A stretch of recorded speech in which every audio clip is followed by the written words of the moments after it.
प्रणमत देहं प्रकटिततालं षड्गिरितालमिदं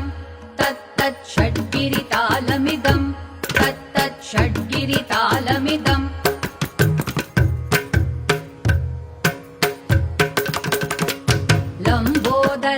लम्बोदरवरकुञ्जासुरकृत कुङ्कुमवर्णधरं श्वेतसशृङ्गं मोदकहस्तं प्रीतिसपनसफलम् नयनत्रयवरनागविभूषितनानागणपतिदं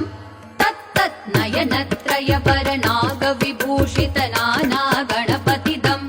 तत्तत् नानागणपतिदं तत्तत् नानागण